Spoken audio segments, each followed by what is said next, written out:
Kejahatan itu terjadi bukan karena semakin banyaknya orang-orang jahat, cuma karena semakin banyak orang-orang baik yang diam. Saya yakin orang baik itu banyak. Mau tidak mau semua nggak semua mau speak up kayak Bu Fira misalnya. Saya takut dibilang radikal, takut dibilang teroris. Apa hubungannya? Gak ada hubungannya. Kadang-kadang kita banyak ada mental block tadi yang kita juga nggak tahu ini salah atau benar.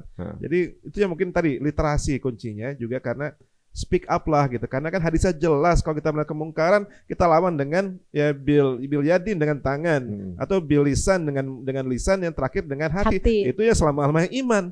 Hati kita udah nggak menyalahkan, di mana keimanan kita gitu.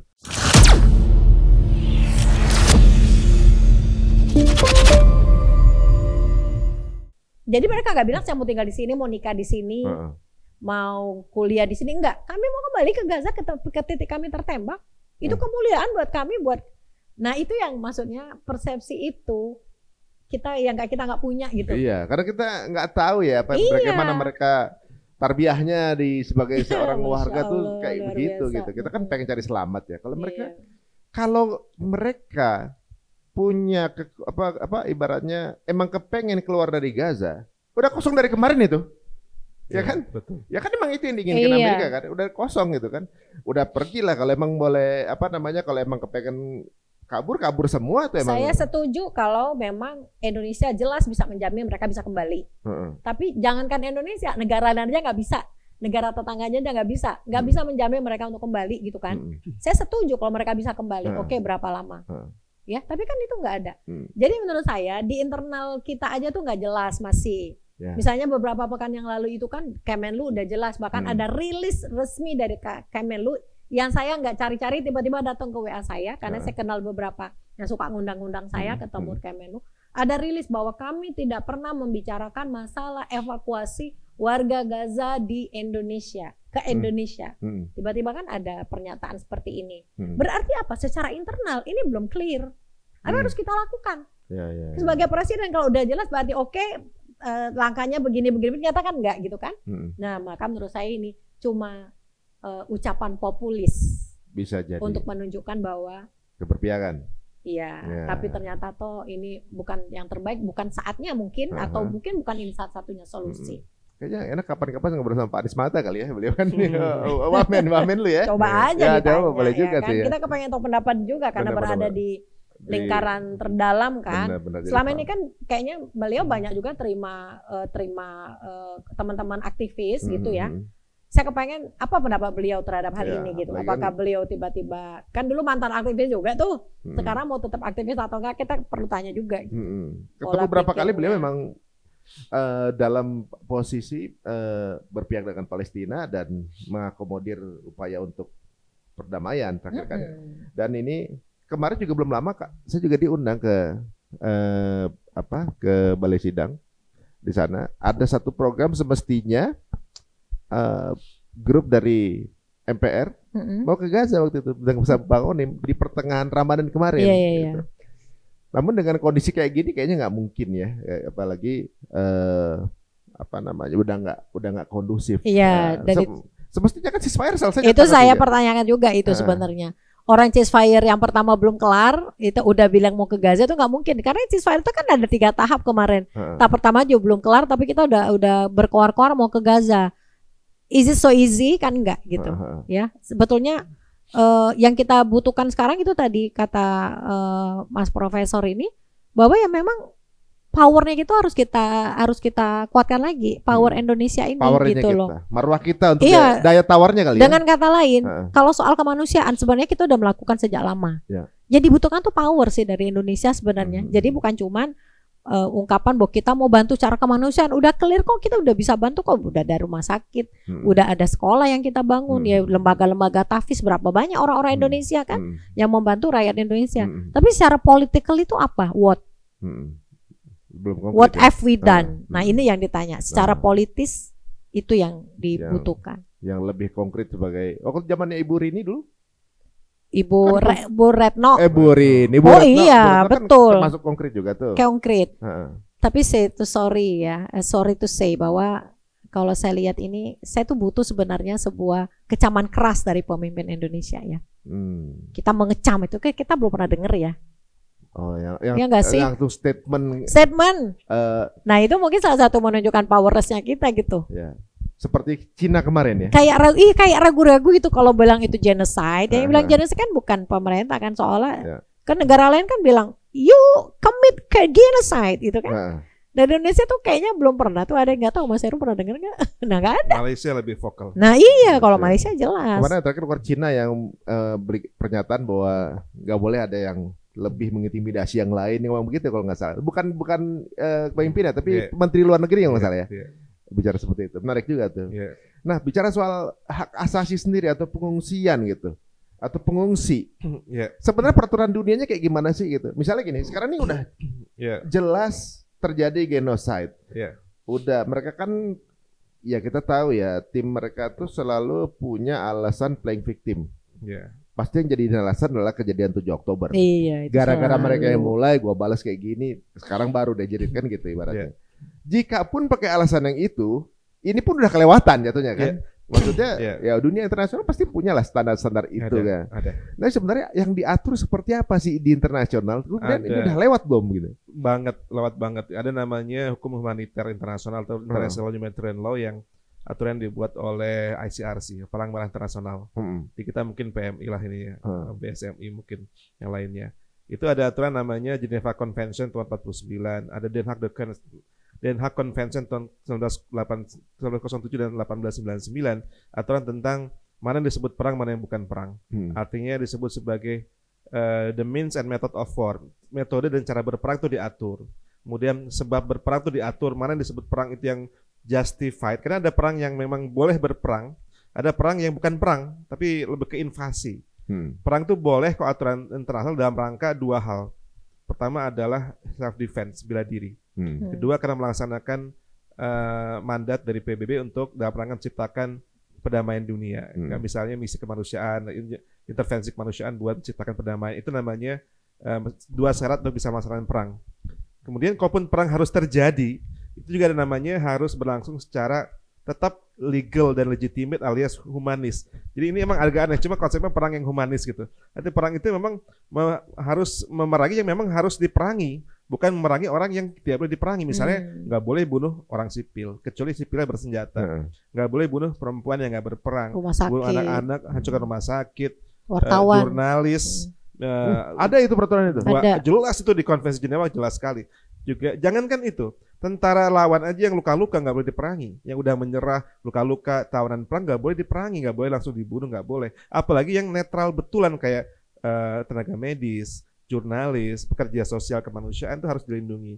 Di Gaza itu nggak ada cerita, udah ada pelanggaran. Kemarin diakui oleh Israel kalau mereka salah tembak, menghancurkan satu pawai, satu konvoi kendaraan kesehatan sampai 15 orang tewas. Itu misi kemanusiaan betulan, bukan dan alasan itu pas ada di belakang mereka menggunakan sebagai cover dan sebagainya. Ternyata betulan itu pekerja kemanusiaan. Juga jurnalis yang kena rudal, yang terbakar ketika sedang di tenda, itu juga jelas sekali.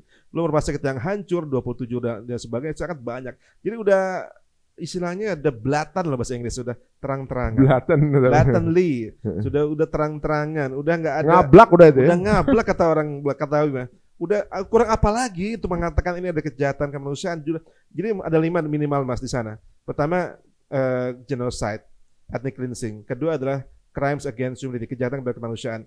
3 adalah crimes of aggression, invasi alias agresi. Keempat adalah war crime ataupun kejahatan perang.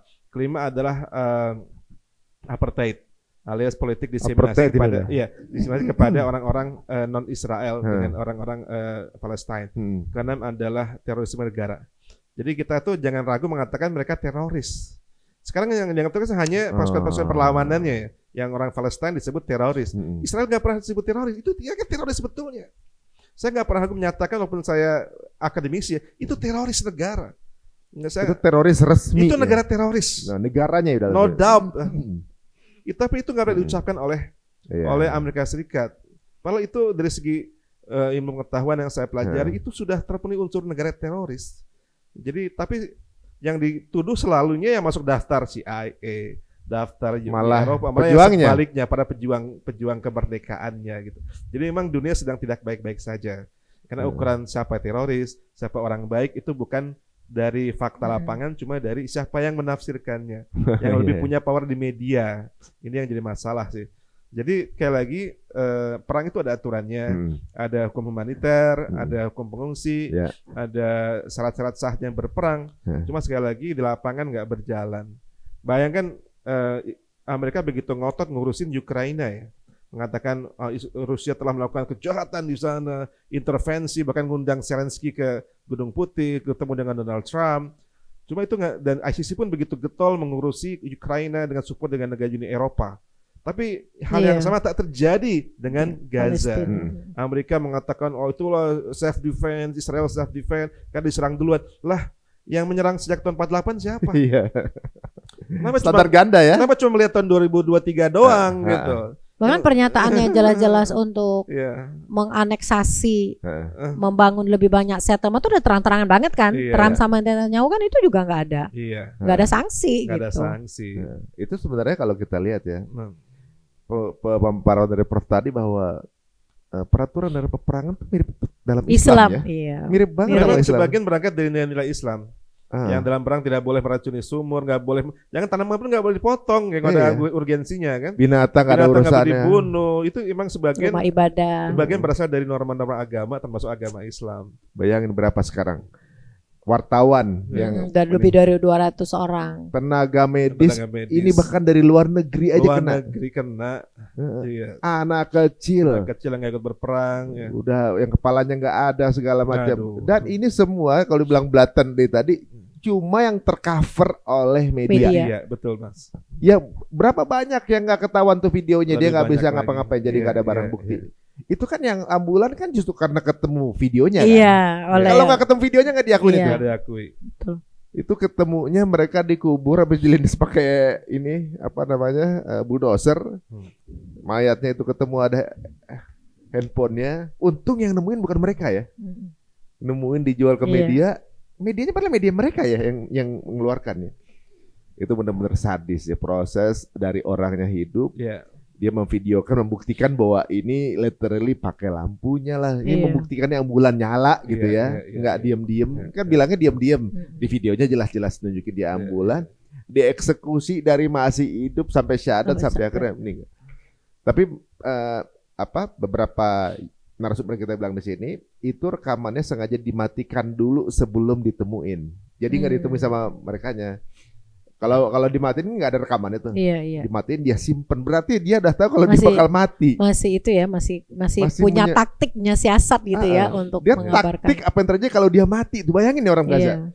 Kalau nggak mentingin kalau misalnya dia ya udah mati udah gimana gitu ya, nggak ada urusannya lagi gitu. Nanti kalau saya mati ini bisa jadi senjata dan jadi saksi dunia. Masih bisa pikir begitu.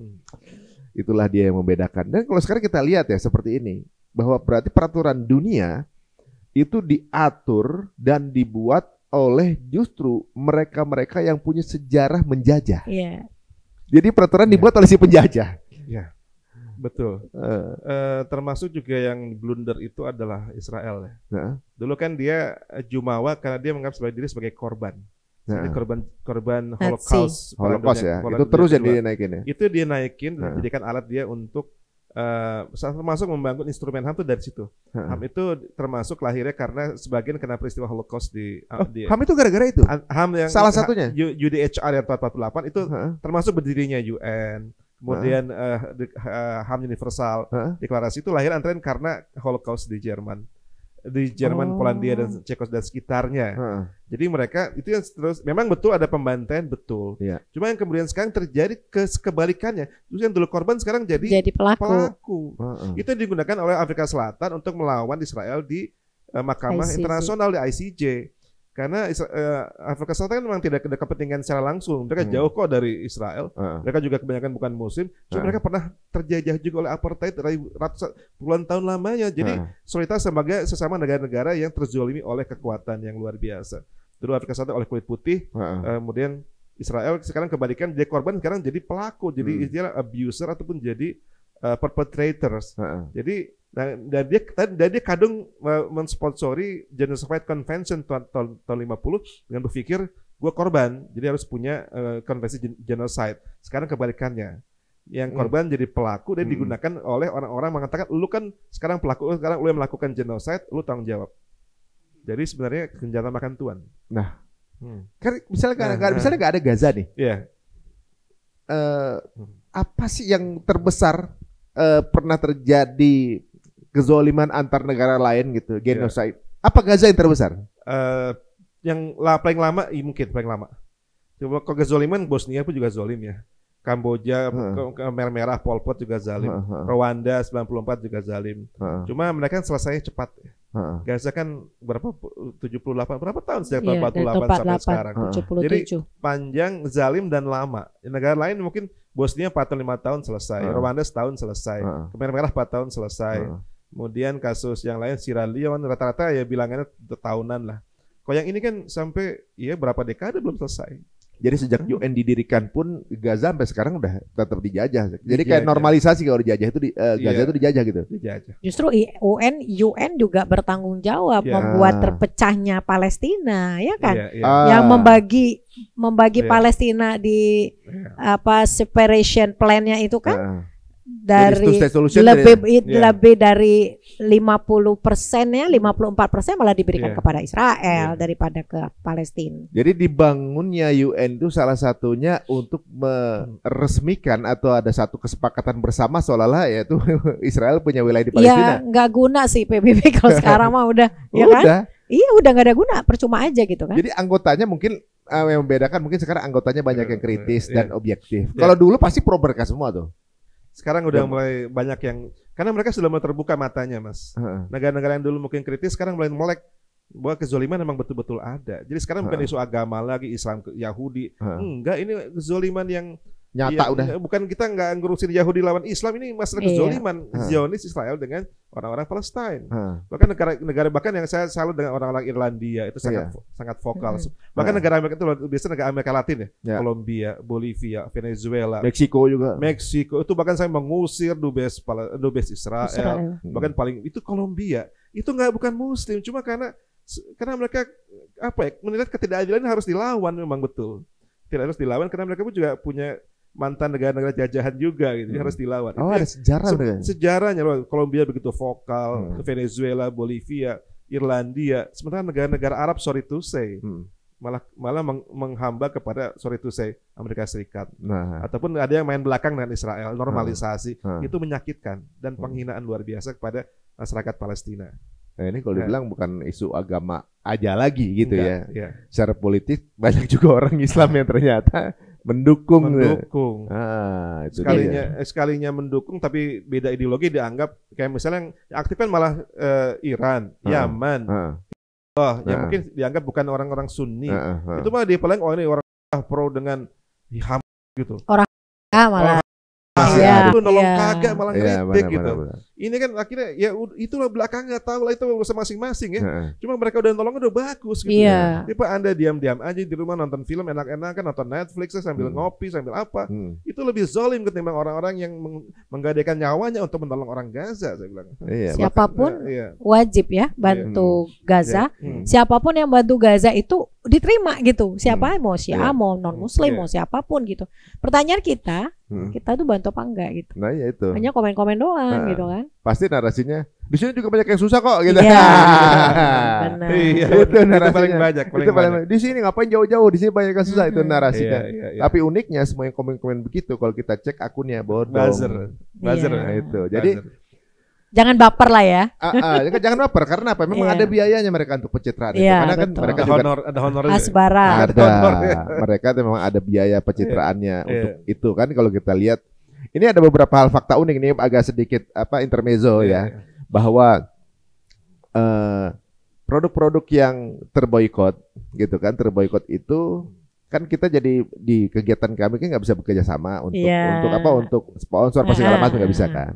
Akhirnya kita ada gathering untuk produk-produk lokal atau produk-produk yang tidak terboikot untuk bikin kita jelaskan apa potensi yang bisa kita kolaborasikan gitu.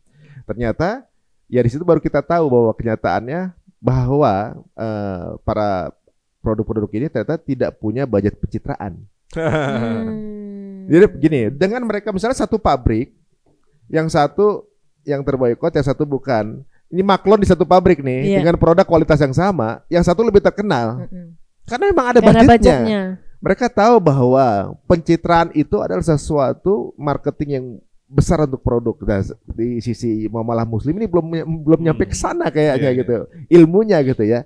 Bahwa pas kita pikir, iya negaranya kan butuh pencitraan, dulu negaranya nggak ada gitu kan. Nah, di sini baru kita lihat bahwa ternyata budget pencitraan itu besar buat mereka, dikarenakan waktu di bulan pertama Oktober kalau nggak salah tuh ada 79 miliar postingan yang pro Palestine. Sedangkan yang pro Israel itu hanya 17 miliar postingan dan itu berbayar. Mereka udah bayar, cuma mampu punya 17 miliar postingan. 17 miliar. Yang suka rela 79 miliar postingan. Bayangin, itu bukan Muslim loh itu. Nah, jadi kalau kita lihat sekarang nih, dunia sudah melihat ini negara-negara yang non Muslim, bahkan kalau saya ngerasa Mbak Umi kayaknya mereka lebih konsisten deh. Saya ke Australia nih, di hari Minggu mau ikut nggak? Gitu, rally. Oke, kita ikut kan, wah segala macam. Ketemu hari Minggu lagi. Nanti itunya rally jam 10 ya. Apaan? Rally lagi. Lu tiap minggu ada? Iya, kita mah tiap minggu. Dari pertama kali itu sampai sekarang ada. Nah, mereka konsisten karena mereka merasa mereka dia tinggal bersama Yahudi. Jadi karena mereka tahu Yahudi seperti apa, jadi mereka tuh ngerasa ini harus dilakuin, bahkan di tempat-tempat sentralnya banyak Yahudi. Dan mereka ngerasa itu bahwa impact-nya kalau dia langsung. Kalau kita kan cuma taunya dari wacana, dari kisah mereka seperti apa, jahatnya kayak gimana. Jadi kalau kita kayak musiman gitu, kalau lagi rame-rame gitu. Udah semakin sepi kok. Makin sepi sekarang gitu ya. Betul. Waduh, kalau Minda sendiri bagaimana nih Prof? Jadi ibaratnya apa yang diupayakan oleh Minda, apalagi sekarang nih perjuangan di media dan di sosmed menyuarakan ini makin lama algoritmanya makin sedikit. Makin kemudian makin yang besar-besar pasti algoritma ditekan. Atau mungkin bahkan di take out, di block, di suspend, termasuk akunnya channel ini pernah juga.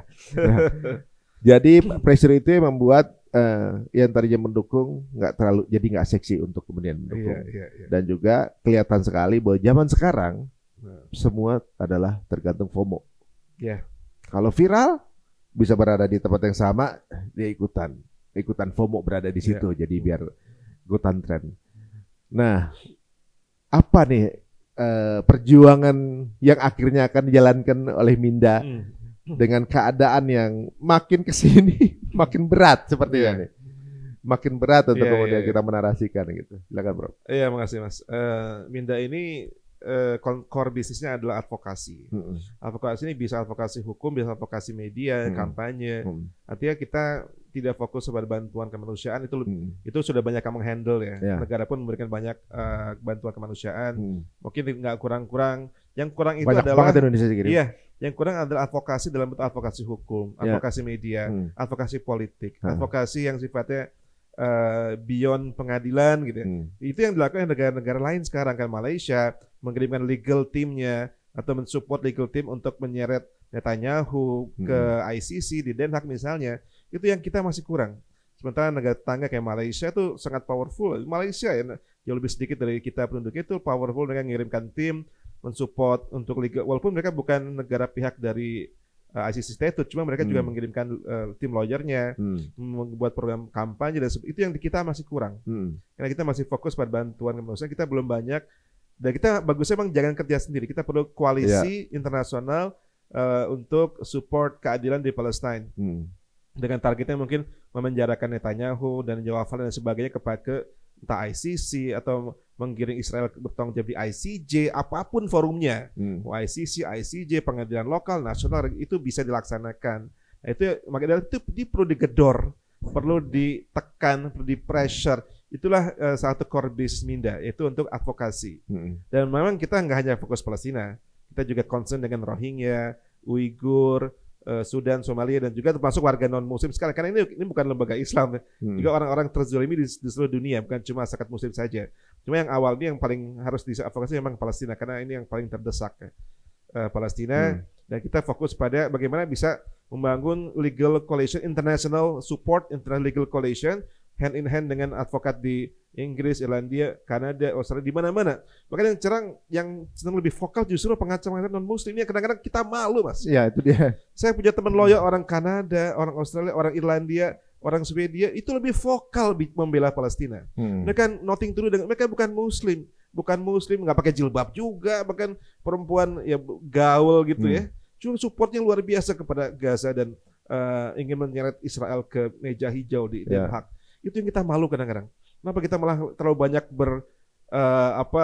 mencela-mencele, kebanyakan bersilat lidah. Orang lain lebih konkret, nggak main urusan ini agama saya bukan agama saya, enggak, mereka bukan karena agama, karena itu zoliman di depan mata yang harus dihentikan. Kalau lawyer ya berperang dengan debat hukum. Yang lain mungkin dokter dengan medisnya. Itu yang kita kurang, support hukum kurang, advokasi sosial, politik, budaya, juga advokasi kampanye yang sifatnya harusnya lama dan kuat, kayak bagaimana kita harus belajar bagaimana warga Israel itu mensupport gerakan-gerakan anti Holocaust. Sampai sekarang masih ada kan. Bahkan ada museum Holocaust di mana-mana. Didirikan pusat studi Holocaust. Termasuk Indonesia juga ada. Ada di Manado, di Tondano ada. Saya pernah ke sana juga. Juga ada museumnya, ada pusat studinya, ada memorialnya, ada beasiswa S2, S3. Nah itu kalau yang sekali saya nyambung ya. Kalau kita ingin bantu orang Gaza, mendingan kasih beasiswa aja. Sekolah di sini, pulangkan lagi. Yang jadi itu dilakukan Malaysia juga. Kita pernah juga Bulan Sabit Merah juga mengundang sekian puluh dokter sekolah itu yang lebih bagus daripada evakuasi yang kemudian nggak ada kelanjutannya. Panggil pemuda mereka, sekolahkan di sini, beli beasiswa, setelah siap kepulangkan kembali untuk membangun Gaza dengan support dari ini. Itu lebih bagus. Masuk akal. Mereka itu lebih bagus. Mereka bisa balik nggak? Harus ada jaminan bisa balik. Balik.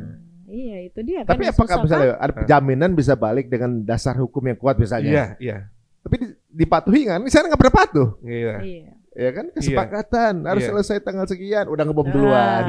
Iya. Nggak apa-apa gitu. Iya. Ini menarik sih. Nah, saya juga penasaran sama orang-orang yang datang ke musim Holocaust gitu kan.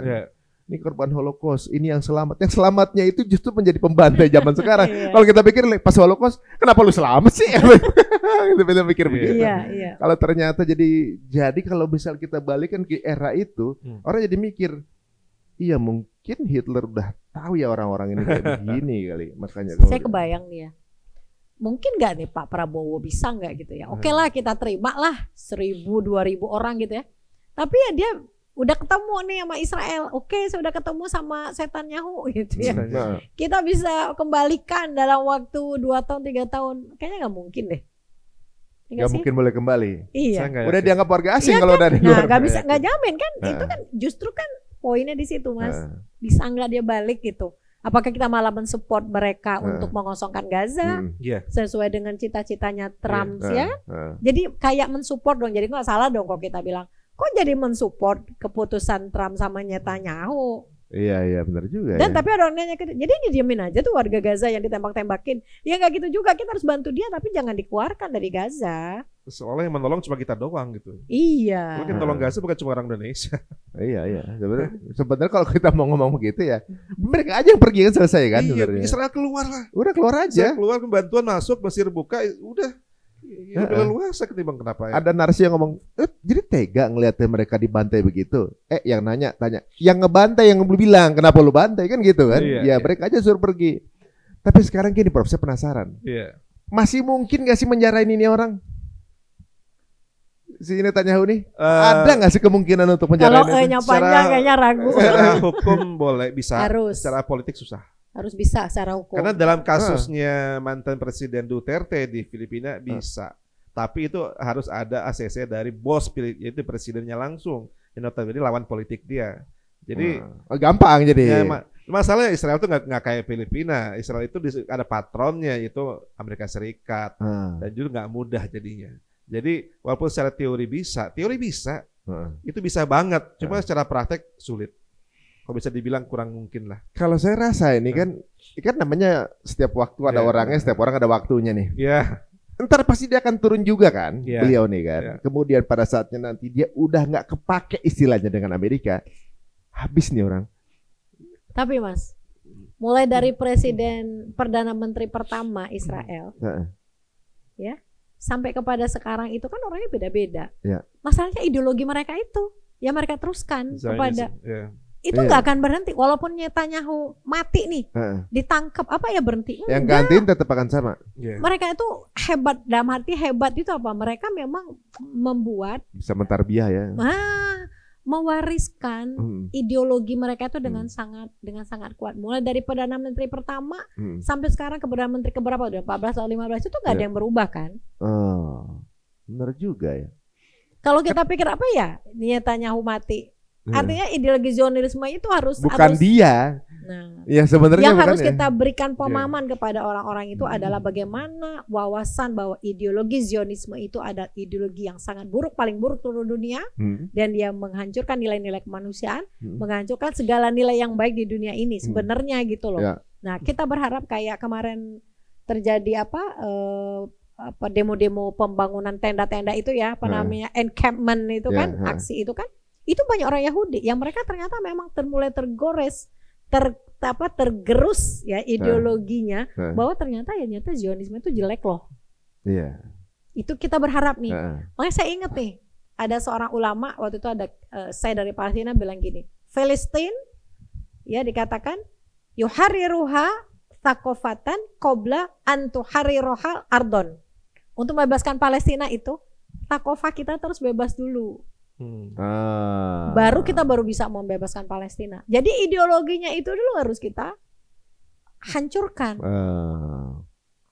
Jadi semua sistem yang berada sekarang ini di-reset ulang dulu.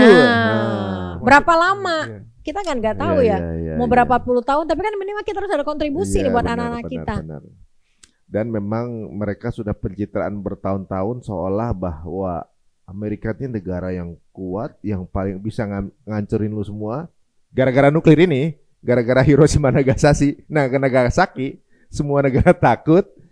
Udah langsung mindsetnya nurut aja nih, gitu kan. Nah, kalau itu dirombak semua kan, siapa lu kan yang bisa gitu kan? Kan gitu. Apalagi dengan kebijakan ekonomi yang keluar sekarang nih, yang seolah-olah kayak paling dipentingin kan, ini lagi sombong banget gitu. Padahal kan dia bikin pagar, jadi ibaratnya bikin tembok. Dia sendiri ekonomi ini dia bisa hidup sendirian kan gitu kan. Itu yang sampai Presiden Meksiko ngeluarin pernyataan kan. Nah, tapi kalau kita lihat sekarang ya memang mindset dari banyak negara itu masih itu benar tadi. Merasa bahwa ini negara yang paling kuat dan juga sistem bangsa terpilih, negara paling kuat, tentara paling kuat ya kan. Tapi di Gaza nggak terbukti kan. Hebat, nggak terbukti. Bahwa sekarang semua serangan nggak ada serangan darat karena semua takut untuk ketemu darat, cuma drone, tembak-tembakan darat kan itu pengecut kan. Nah, tapi ini mungkin kalau sekarang kita ngerasa kayaknya makin lama makin surut, pertolongan makin ini kata Ustadz bilang, kalau malam makin gelap sebentar lagi fajar terbit. Waduh, Prof, kalau misalnya kalau kita lihat sekarang ya, kayaknya ya oke lah. Secara hukum yang mereka bangun sistemnya membuat sulit untuk diadili, gitu ya. Secara hukum juga membuat kayaknya mereka merasa punya hak untuk mengambil alih. Padahal itu di luar dari hukum yang mereka bikin sendiri kan, gitu ya. Kira-kira dengan cara apa lagi kalau dengan hukumnya mereka untuk bisa, kalau kan ini belum bisa dirombak nih, dengan hukum yang ada sekarang, dengan sistem yang mereka bangun sekarang nih, ada nggak sih celah untuk bisa kemudian bisa loh dengan cara ini misalnya, ada nggak sih? Teori ada sekali lagi Mas, teorinya ada dan mungkin, masalahnya prakteknya sulit sekali gitu. Karena secara teori dengan ICC mengeluarkan surat perintah penahanan oleh jaksa Karim Khan kepada Netanyahu dan Yoav Hallan dan 3 pemimpin Hamas yang sudah dibunuh semua, itu artinya jalannya ada dan sudah tersedia, jalannya ada, tersedia, tinggal diproses. Masalahnya siapa yang bisa nangkap Netanyahu? Dan kalaupun ditangkap, gimana membawanya ke Den Haag itu pun tidak mudah. Jadi akan dilindungi secara politik mati-matian oleh Amerika Serikat dan sekutu-sekutu Israel lainnya. Jadi secara teori bisa sekali. Masalahnya di real lapangan sulit terjadi. Tapi udah memenuhi syarat kalau secara teori? Sangat sekali, memenuhi syarat sekali. Jadi itu risetnya, itu kan ICC itu kan juga orang-orang yang memang capable Mereka orang-orang pakar hukum internasional, pidana internasional, ada jaksa, ada advokat, ada hakim. Mereka ngerti hukum luar biasa. Sampai memutuskan dia bisa untuk jadi terdakwa itu lama mutusinnya. Dan itu bisa dilakukan. Masalahnya sekarang gimana menyeretnya ke itu yang jadi masalah. Karena dia kan harus ditangkap dulu. Siapa yang bisa nangkep? Siapa yang punya otoritas? Kalau mau menangkap bisa nggak diadili, itu masalah bagaimana mengadilinya. Dan oke lah kita nggak percaya sama ICC. Mungkin ada mekanisme lain seperti namanya tadi saya katakan jurisdiksi universal lah. Itu pun bisa. Teorinya bisa, kenyataannya juga sulit gitu. Apalagi tadi ada masuk angin ya. Begitu mulai nyentil-nyentil Netanyahu langsung Amerika pressure Prancis, Hungaria, Cekoslovakia, Jerman dan sebagainya, mungkin nggak akan diberikan bantuan lagi, apalah segala macam. Jadi secara teori bisa sekali, di lapangannya memang agak sulit. Cuma sekali lagi kalau ditanya Mas Untung bisa nggak? Ya bisa, pertanyaan bisa. Atau mungkin kalau hukumnya bukan hukum negara, ya kita gunakan hukum Allah lah. Tinggal itu ya kalau mah adil lah, kita nggak tahu. Tadi kata setiap masa ada waktunya, setiap waktu ada masanya. Tapi ya Netanyahu juga nggak akan hidup selamanya. Bahkan dia sebenarnya ya perang ini kan ya butuh perang Netanyahu kan. Karena dia butuh perang buat menaikkan status politik dia di mata orang Israel. Karena kalau nggak ada perang dia semakin hancur di mata kabinetnya. Maka dia butuh perang dengan dibunuhnya Ismail Haniyeh, dibunuhnya Muhammad Al-Daif, dibunuhnya apa lagi gitu. Yahya Sinwar, dia semakin naik posisinya gitu. Maka yang butuh perang sebenarnya bukan orang Israel juga rugi karena perang. Orang Amerika juga rugi, orang Amerika kan pakai duit APBN Amerika Serikat. Warga pun demo Trump. Kita juga susah kerja, pengangguran, kalian malah support Israel. Kita nggak butuh perang. Yang butuh perang emang ya, Trump dan juga Netanyahu sendiri. Sebenarnya orang Israel secara umum juga nggak butuh perang. Mereka juga ya mereka Zionis, tapi tidak semua orang Yahudi juga pro dengan Israel dan pro dengan Zionism. Ya. Ada juga yang sangat idealis. Ya. Jadi sekali lagi ini isunya betul kata Bu Fira tadi, lebih ke Zionisme dan juga antek-anteknya. Kita nggak bicara hitam putih Islam Yahudi. Dia orang Islam banyak yang malah pro dengan Amerika dan Israel. Orang Yahudi. Ada yang pro malah dengan orang Palestina. Dia melihatnya harus lebih jernih. Tadi betul kata Mas Arief, masalah tadi membongkar mindset tadi, hancurkan dulu mindset tadi, atau mental block tadi. Kata lemah dia kuat, kita kecil mereka besar. Yahudi itu pasti pintar gitu kan, itu kayak mindsetnya kan, Yahudi itu pintar, the chosen one, the chosen people, orang paling pintar, kita lemah. Padahal itu kan barangkali ada yang sebagian juga kita karena terkooptasi oleh tadi mental block tadi. Dari pencitraan mereka ya. Pencitraan yang luar biasa, termasuk juga yang paling kurang ajar Gal Gadot itu kan. Mungkin saya menyerukan supaya kita boikot film-film dia lah. Di sana udah diboikot kan mereka warganya. Mereka bikin Hall of Fame ketika dia Walk of Fame itu ketika dia pidato di Walk of Fame-nya di Hollywood kan itu luar biasa. Ya penghinaan terhadap orang Palestina. Dia lebih simpati dengan Sandra yang Israel ketimbang 50.000 orang Gaza yang dibunuh. Oleh itu luar biasa ya saya kira sudah boikotlah Gal Gadot. Ya makanya. Tapi kalau kita pikir mungkin nggak ada pressure kalau ke negara kita atau mungkin ya tawaran, ada kemungkinan nggak sih ke Indonesia nih? Entah tawaran atau pressure atau intimidasi atau apalah, ada nggak sih kemungkinan ke negara kita? Misalnya untuk menerima ini atau mencari bantuan jalan keluar buat mereka. Ada kemungkinan nggak sih kita menjadi salah satu yang ya perjanjian ekonomi itu ya, Mas ya, antara negara apa ya kemarin yang bikin perjanjian? Jordan ya? UAE. Oh UAE ya, Uni Emirat Arab. Perjanjian untuk B2B antara Indonesia dengan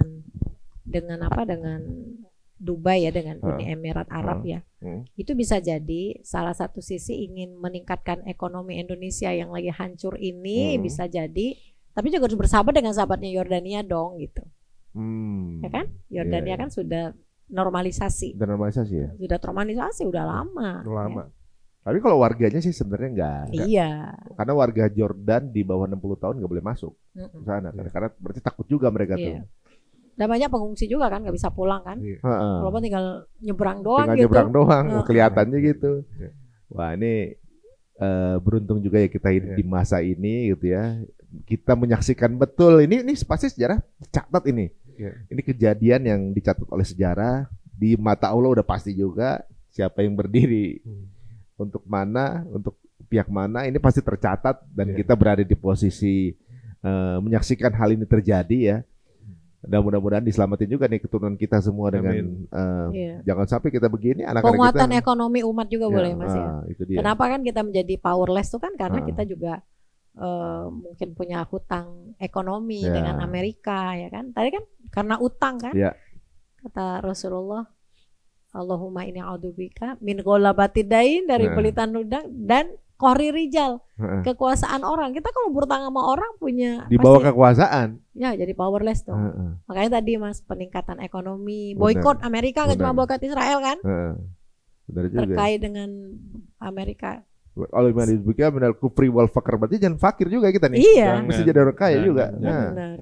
Waduh, selama masih bergantung ekonomi kita nggak punya integritas, intinya gitu ya. Betul. Kayaknya negara-negara Arab juga begitu ya, Mas Heru ya. Banget. Nah, ketergantungan ekonomi mereka kan kaya juga padahal. Cuma kayaknya kan kebanyakan bukan dari usaha, lebih karena minyak dan gas. Jadi kan tergantung sekali dengan minyak dan gas. Kalau itu habis bisa wassalam juga mereka.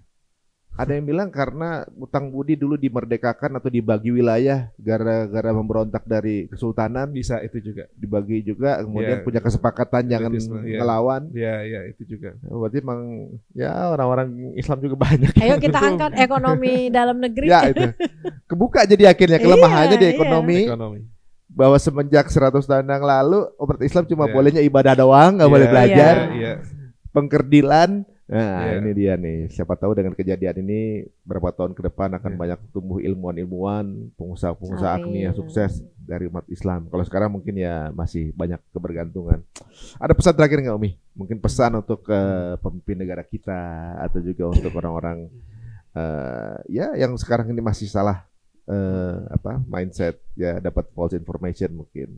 Monggo silakan. Ya pertama tentu kewajiban kita untuk terus melakukan literasi ya buat diri kita sendiri gitu. Dan kalau saya pribadi juga mengajak supaya kita nggak perlu takut untuk menyatakan kebenaran apapun kita sampaikan gitu kan. Mungkin hari ini tidak didengar, mungkin besok akan didengar. Dan semakin banyak orang yang berbicara, setidaknya kan orang pihak-pihak tertentu akan ikut memikirkan itu sebagai suara rakyat gitu kan. Makanya ya kita akan gunakan gitu. Saya ingat ketika saya ketemu di Wael Eldadol di Qatar itu, dia mengatakan kami ini selama setiap kali ada serangan ke Israel, ke Gaza, itu nggak boleh ada jurnalis asing yang masuk. Sehingga kami menjadi wartawan. Dan itu sebelum terjadi ratusan jurnalis yang syahid ya. Berita itu sudah sampai ke tangan kalian dengan susah payah, dengan mengorbankan jiwa kami. Kenapa cuma kalian lihat aja, nggak kalian share gitu. Jadi salah satu cara kita memberikan literasi seperti tadi bahwa Zionis itu jahat itu adalah membagikan keburukan, kejahatan Zionis, neo-Nazi di Palestina, di negara yang lain gitu. Jadi dia akan mengusik jiwa-jiwa kemanusiaan kita. Sampai saya bilang, kalau kita ngelihat gambar anak-anak yang terputus kepalanya, wartawan-wartawan yang dibakar di tendanya, bayi-bayi yang bahkan di perut pun sudah menjadi sasaran, kita nggak melakukan apa-apa, berarti hati kita udah nggak punya hati deh. Ya kan? Udah nggak waras itu. Jadi memang harus ada terus ideologi-ideologi itu. Cuma saya jujur ya Mas, kadang-kadang saya sedih gitu. Misalnya saya pernah tuh Mas Heru, saya diminta ceramah Isra Mi'raj di sebuah sekolah negeri di Jakarta. Ketika saya mau nyampaikan mau ngisi Palestina, dibilang apa? Maaf Ustazah, kita nggak bahas Palestina, kita semua ASN. Hubungannya apa? Berarti ada sesuatu di balik itu. Mungkin ASN nggak boleh. Siapa yang berani ngomongin Palestina, lo dukung Hamas. Kalau lo dukung Hamas, lo teroris kan, bisa begitu. Jadi termasuk ideologi harus kita balik, itu adalah neo-Nazi itu dia, Zionisme itu dia ada sesuatu ideologi yang menghancurkan, ideologi yang paling buruk, ideologi yang nggak boleh ada lagi. Di sisi lain, bisa nggak kita merubah kesepakatan negara-negara yang dikomandoi oleh Palestina, oleh Amerika, bahwa Hamas itu teroris? Itu kan masih banyak orang yang nggak berani ngomong Hamas, takut disebut teroris karena dianggap pendukung Hamas misalnya gitu kan. Itu kan udah masuk ke dalam otak-otak kita nih. Biarin aja orang Hamas teroris kok, biarin aja gitu. Padahal kan yang dibantai bukan Hamas, yang dibantai adalah warga-warga sipil gitu. Ya saya speak up itu penting banget. Kita terus aja bergerak sih menurut saya mengedukasi ya. Teman-teman mengedukasi. Dan ini memang gak nyaman gitu. Pasti banyak sekali gangguan-gangguan, banyak buzzer-buzzer. Tapi ya setidaknya itu jadi saksi lah buat kemanusiaan dan sepanjang hidup kita bahwa kita melakukan sesuatu. Jangan sampai anak kita nanya, anak-anak manggil Mas Untung apa? Pipi. Pipi ngapain aja waktu anak-anak Gaza dibantai, apa yang Pipi lakukan? Wah, itu bisa ngomong saya tuh. Ya kan? Iya, itu penting menurut kita. Minimal buat hujah kita di hadapan anak-anak, hadapan keluarga, hadapan generasi yang ada juga di hadapan Allah gitu. Jangan sampai cucunya nanya, waktu kejadian ini kakek di pihak mana? Di pihak Israel. Kan anak itu malu. Kakek gua. Zolim banget kakek gua gitu kan. Lalu kalau sekarang mungkin belum sesuatu yang seksi, tapi nanti berapa tahun ke depan. Anak-anak juga ngecek IG kita loh. Cucu-cucu kita. Digital kan. Di pipi nggak pernah ngomongin Palestina nih katanya. Pasti akan anak-anak kita juga kritis kan gitu. Nah, kalau Prof gimana, Prof? Kejahatan itu terjadi bukan karena semakin banyaknya orang-orang jahat, cuma karena semakin banyak orang-orang baik yang diam. Itu sudah berlaku nggak cuma di Indonesia, di mana-mana seperti itu, termasuk dalam kasus Gaza. Saya yakin orang baik itu banyak. Mau tidak mau nggak semua mau speak up kayak Bu Fira misalnya. Ada yang takut kayak tadi ASN. Apa hubungannya ASN sama Palestina? Nggak ada hubungannya gitu. Saya juga bingung. Atau saya takut dibilang radikal, takut dibilang teroris. Apa hubungannya? Nggak ada hubungannya. Kadang-kadang kita banyak ada mental block tadi yang kita juga nggak tahu ini salah atau benar. Jadi itu yang mungkin tadi literasi kuncinya juga, karena speak up lah gitu. Karena kan hadisnya jelas, kalau kita melihat kemungkaran kita lawan dengan ya bil yadin dengan tangan, atau bil lisan dengan lisan, yang terakhir dengan hati. Itu ya selama-lamanya iman. Hati kita udah nggak menyalahkan, di mana keimanan kita gitu. Malu, nggak usah malu sama Allah. Sama anak-anak Allah kita pasti malu, dan anak-anak kita malu gitu. Ya tadi ayah ngapain ketika saya malah ngopi di Kopi X atau nongkrong nonton Netflix doang. Sementara orang di sana terburai ususnya karena bom segala macam.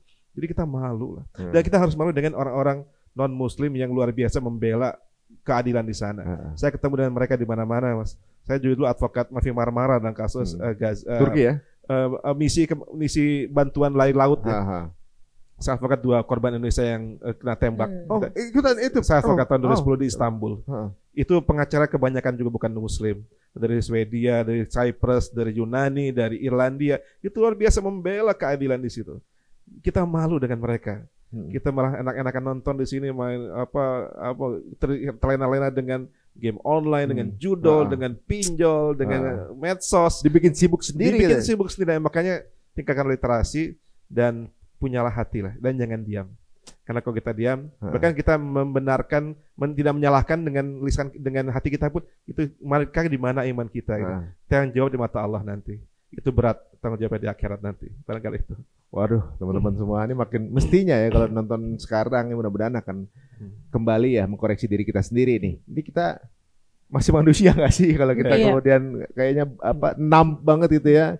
Kebas banget dengan keadaan yang ada sekarang ini, dan dirasa kalau memang tayangan ini bisa menggerakkan teman-teman semua atau kerabat atau mungkin circle teman-teman, monggo silakan share sebanyak-banyaknya. Terima kasih Mbak Fira untuk waktunya, terima kasih untuk Prof juga waktunya di sini, dan jangan kapok untuk hadir di sini lagi membicarakan hal ini, luar biasa. Tadi menarik kata Prof bilang ya, bahwa ternyata yang jahat bukan cuma Israel atau juga mungkin mereka yang membantu Israel untuk membantai saudara Palestina, tapi kita yang diam. Kamu ternyata, kamu yang diam itu jahat tuh. Nah, coba dipikirin, kalian bagian dari yang jahat itu juga nggak? Ya, sampai ketemu lagi. Assalamualaikum warahmatullahi wabarakatuh.